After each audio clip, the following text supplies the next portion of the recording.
Hey guys, and welcome back to my Alan Wake playthrough. I am Brian, your commentator and host, and here we are. This is going to be a very short episode, and a very revealing one. Back to Diver's Isle. What? What? There's no Diver's Isle. Diver's Isle was destroyed. Alright, so we're just gonna... It's pretty much what we are right now, is just the screen. We can actually go all the way back up there, but I'm not gonna do that because there's nothing up there. What we're going to do is we're going to follow Alan and figure out what happened that night that Alice disappeared.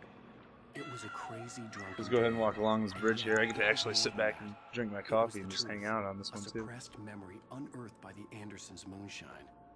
I was there, Bird-leg an cabin. out-of-body observer. This is me controlling it, by the way. Alice and I had arrived at Bright Falls, the night Alice had disappeared. I had a chance to find out what had happened. I remember being surprised to see the cabin dark. Alice would try and give you the best view possible.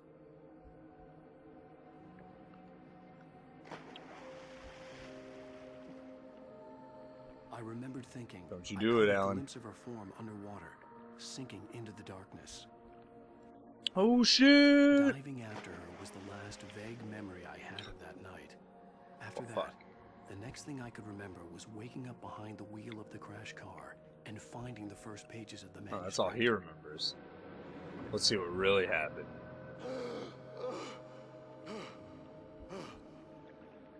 Come on, Alan, don't drown. That blackness. I must have thought she drowned.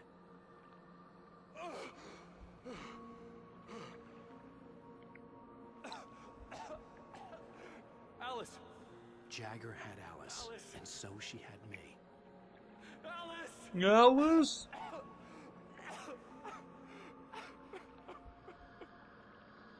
I'd been easy prey. Look at the cabin.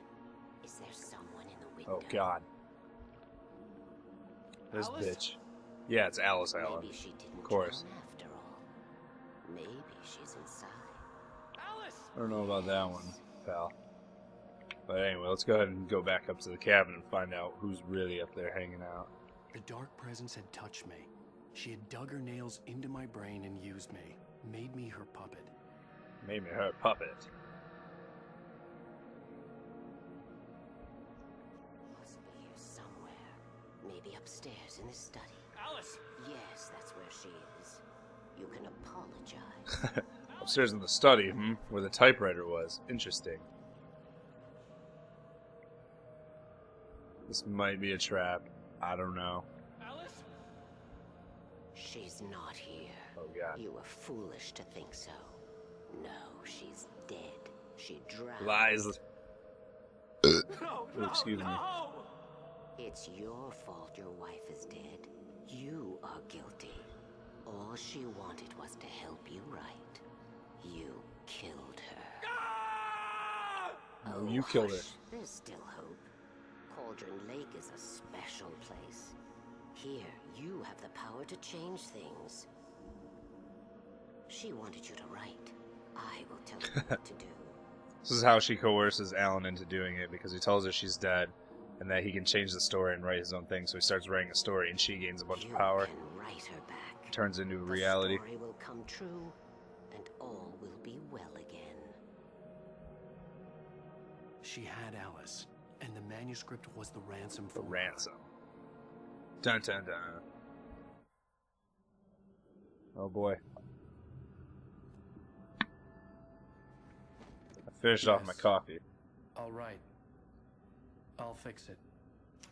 I'll bring her back. And now Alan's a robot. You. Yeah, and that's the cabin under the water. I wrote it. I remembered it all now. In the dark, I'd written for days, a week, almost a complete manuscript of a novel entitled Departure.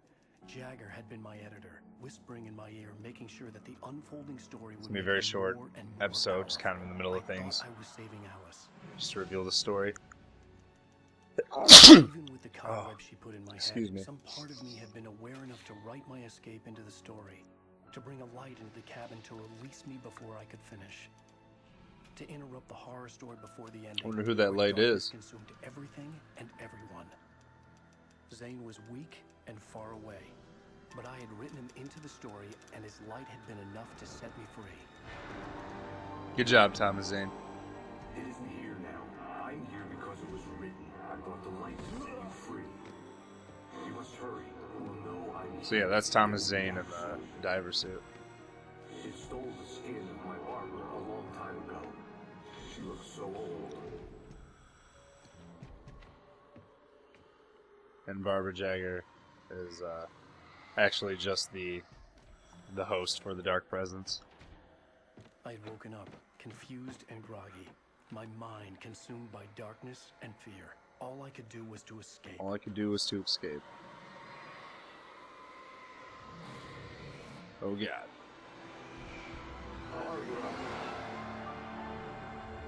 Oh no, Thomas The Zane! week spent in the cabin had taken its toll. I was barely conscious and fading fast. It had to have cost Zane terribly, thrown him even deeper into whatever dark place he now Oh, and there goes the cabin.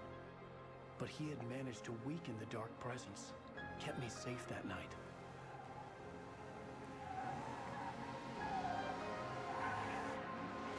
Oh, and there's the first episode. Pretty much. All wrapped up within like 5 minutes or whatever. I wrote it. It's my fault. That's right, James Joyce. It's your fault. Shit, and this you're guy. gonna pay for it. Oh God. Well, thank you all for watching. My name is Brian, and we're gonna go ahead and start episode 5 after this one. Do a little recap of 2 items that we missed. So thank you for watching. Please, if you'd like to see more, please consider subscribing to my channel. If you enjoyed the episode, please like it. And hopefully, I'll see you in the next one.